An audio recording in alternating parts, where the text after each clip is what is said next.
अस्सलामुअलैकुम, मेरा नाम नूर आसिफ है। मैं चक नंबर 204 जुत्तियां वाले दा रहशी हाँ।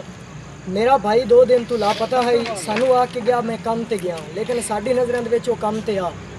अज मैनू पता चलिया एक लड़के मैनू आके दस्सिया कि तेरा भाई चक नंबर 185 बुटियां ते शरीफ फार्म दे नाल बेहोश पिया है कमान दी फसल दे विच। जदों मैं मौके ते पहुंचा, मेरे भाई नू रस्सियां दे नाल बन्निया गया, बाजू बन्ने गए, हथ बद्दे गए ते इस जगह ते मूँह दे विच रस्सियां पा के बद्दा गया, बेहोश आ।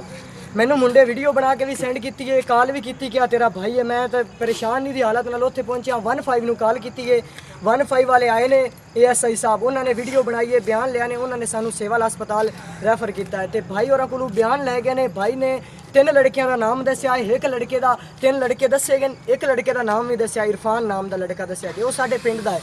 तो मेरी रिक्वेस्ट है DPO चनियोट नू कि मैनू इंसाफ दिता जाए। इस टाइम मैं सिविल हस्पताल गुआना दे विच मौजूद हाँ, तो हथ बन के अपील है कि मेरे नाल इंसाफ किया जाए।